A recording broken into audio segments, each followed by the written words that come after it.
Sudahkah kalian memperhatikan lingkungan sekitar kalian?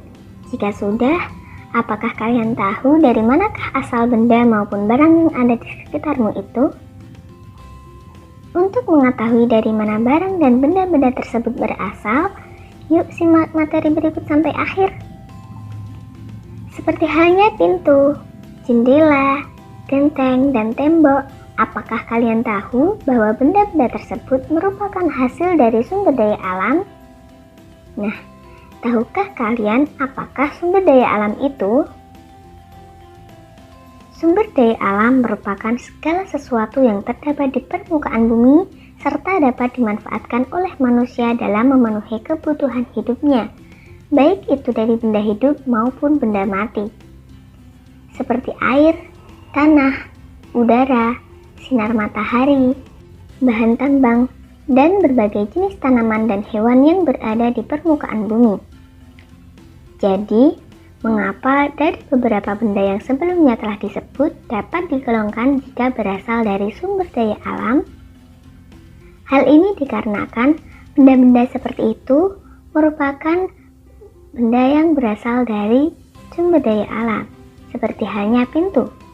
Pintu ini merupakan benda yang berasal dari kayu, di mana kayu berasal dari hutan yang menyediakan banyak kayu di dalamnya. Selain itu, ada genteng, yang mana genteng ini terbuat dari tanah dan juga tembok yang mampu berdiri karena adanya batu bata. Selanjutnya, pada materi kali ini, kita akan membahas mengenai potensi sumber daya alam di Indonesia.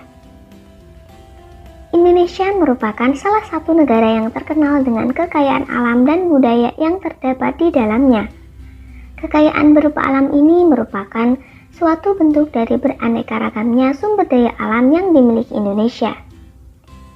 Berdasarkan potensinya, sumber daya alam di Indonesia dibedakan menjadi 3, yaitu sumber daya alam hutan, sumber daya alam tambang, dan sumber daya alam kemaritiman. Yang pertama adalah sumber daya alam hutan.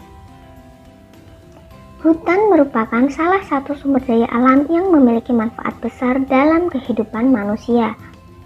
Indonesia merupakan salah satu negara yang dikenal sebagai paru-paru dunia, di mana luas hutan di Indonesia mencapai 52,3% atau separuh dari luas Indonesia sendiri. Tahukah kalian, dengan luasnya keberadaan hutan di Indonesia, hal ini mendorong adanya potensi besar yang dimiliki Indonesia dari hasil hutan itu sendiri, di mana saat ini Indonesia merupakan salah satu pengekspor kayu terbesar di dunia, di mana kayu ini dapat diekspor di berbagai belahan dunia, seperti halnya India, Bangladesh, Tiongkok, Belanda, Mesir, Singapura, Italia, dan masih banyak lagi. Berdasarkan fungsinya, kawasan hutan dibagi menjadi 3 klasifikasi. Di antaranya adalah hutan produksi, hutan lindung, dan hutan konservasi. Hutan produksi. Hutan produksi merupakan kawasan hutan yang dimanfaatkan untuk menghasilkan bahan baku seperti kayu, rotan, bambu, dan lain sebagainya. Di mana hutan produksi ini memiliki fungsi ekonomi yang mana potensi yang dapat di dalamnya dapat memberikan manfaat yang optimal bagi masyarakat. Yang kedua adalah hutan lindung. Hutan lindung merupakan suatu kawasan penting dalam kehidupan manusia, di mana hutan lindung memiliki pesan strategis dalam melindungi sistem daya dukung lingkungan hidup. Beberapa manfaat hutan lindung ini diantaranya adalah sebagai pengatur supli air, pengendali erosi, mencegah banjir, mencegah intrusi air laut, mempertahankan kesuburan tanah, dan menyediakan suplai makanan dan energi untuk kehidupan manusia. Yang ketiga adalah hutan konservasi.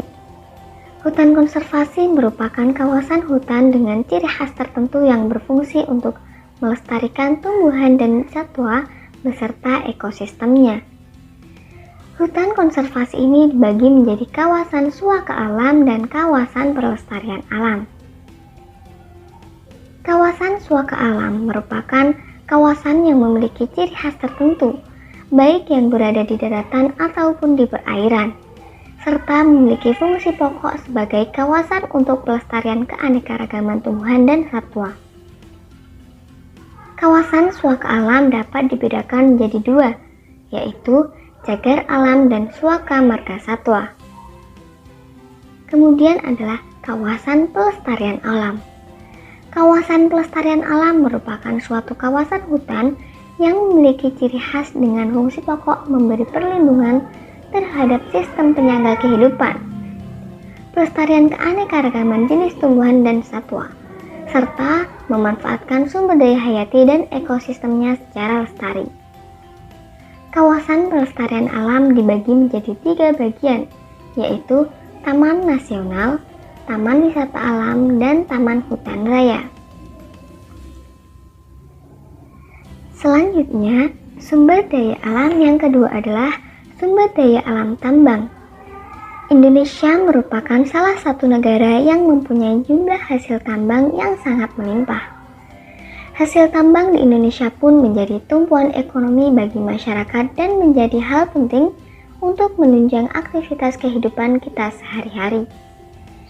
Sebut saja contohnya potensi minyak bumi yang ada di Indonesia. Saat ini, minyak bumi sangat dibutuhkan sebagai bahan bakar kendaraan bermotor. Jumlah minyak bumi pun kian hari kian menipis yang mengakibatkan pemerintah harus mengimpor minyak bumi dari negara lain untuk memenuhi kebutuhan masyarakat. Tak hanya digunakan sebagai bahan bakar saja, minyak bumi juga masih dipakai oleh pemerintah untuk menjalankan pembangkit listrik. Potensi hasil tambang lainnya yaitu gas alam. Jumlah gas alam di Indonesia masih terbilang banyak. Bahkan, Indonesia menjadi negara pengekspor gas alam terbesar saat ini. Lagi-lagi, gas alam dalam hal ini sangat berpengaruh pada perekonomian negara dan dapat menjadi salah satu penopang kuat di dalamnya. Selain itu, negara kita juga mendapatkan potensi yang cukup besar dari batu bara. Perlu diketahui, batu bara sangat penting untuk menjalankan pembangkit listrik dan juga dapat digunakan sebagai bahan bakar untuk memasak. Batu bara juga memiliki peranan penting dalam perekonomian Indonesia saat ini, dan salah satunya adalah sebagai penyumbang devisa negara yang terbesar. Sumber daya alam yang ketiga adalah sumber daya alam kemaritiman. Luas laut Indonesia mencakup 2/3 dari seluruh luas wilayah Indonesia, yaitu 5,8 juta kilometer persegi. Potensi sumber daya laut Indonesia tidak hanya berupa ikan, namun meliputi juga berbagai bahan tambang seperti minyak bumi, nikel, emas, bauksit, pasir, biji besi, timah, dan lain-lain yang berada di bawah permukaan laut. Kekayaan alam yang dimanfaatkan dari sumber daya laut yang lain adalah sumber daya alam berupa mangrove, terumbu karang, dan lain sebagainya. Sumber daya alam yang memanfaatkan pesisir laut dikenal sebagai sumber daya pesisir. Laut Indonesia menyimpan potensi kekayaan yang besar. Apabila dimanfaatkan dengan optimal, dapat memberikan manfaat bagi kesejahteraan rakyat. Berikut merupakan potensi sumber daya kelautan. Yang pertama adalah perikanan. Luasnya lautan Indonesia dapat dilihat dari adanya garis pantai di hampir setiap pulau di Indonesia, yang kurang lebih 81.000 km. Dengan luas lautan yang cukup besar, jumlah ikan yang menjadi potensi lautan di Indonesia cukup banyak. Pengelolaan perikanan harus dilakukan dengan baik agar generasi selanjutnya tetap bisa merasakan ikan yang banyak, seperti yang dirasakan warga Indonesia saat ini. Selain pengelolaan ikan yang baik, penangkapan ikan yang berlebihan harus dihindari karena dapat mengancam keberadaan ikan-ikan di laut. Indonesia memiliki lebih dari 7.000 jenis ikan di laut, baik itu untuk dikonsumsi maupun ikan hias. Potensi kelautan yang kedua adalah wisata bahari. Indonesia memiliki potensi wisata bahari yang sangat besar. Selain potensinya yang didukung oleh kekayaan alam yang indah dan keanekaragaman flora dan fauna, juga didukung oleh kemajemukan budaya. Berbagai objek dan daya tarik wisata yang dapat dimanfaatkan adalah pantai, keragaman flora dan fauna, taman laut, alam, budaya, maupun olahraga.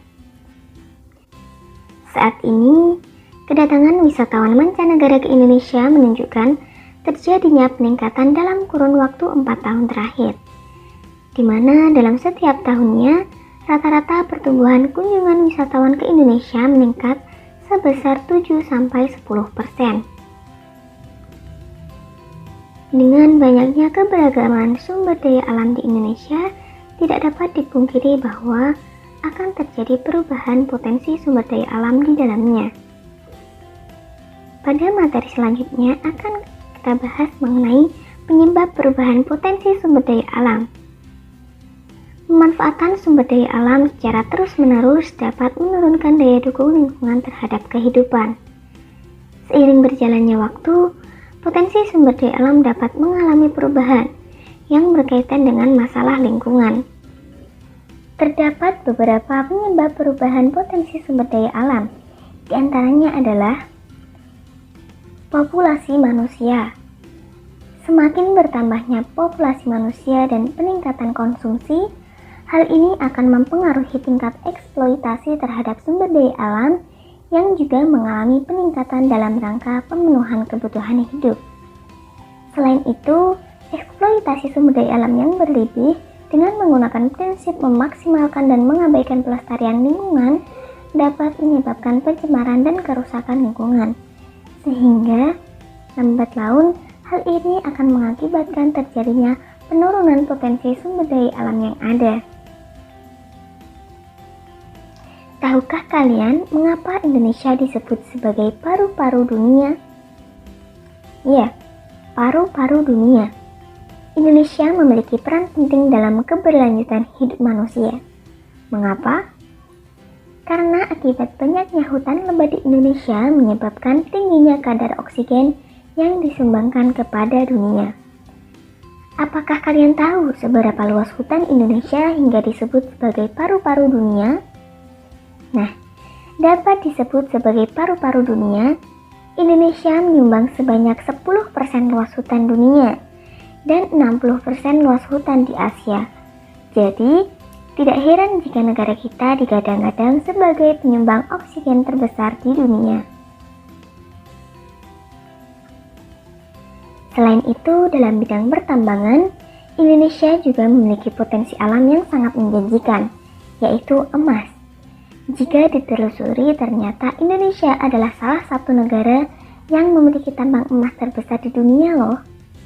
Wah, sungguh menarik bukan? Tambang ini adalah tambang emas Grasberg, milik PT Freeport Indonesia yang merupakan anak perusahaan asal Amerika Serikat.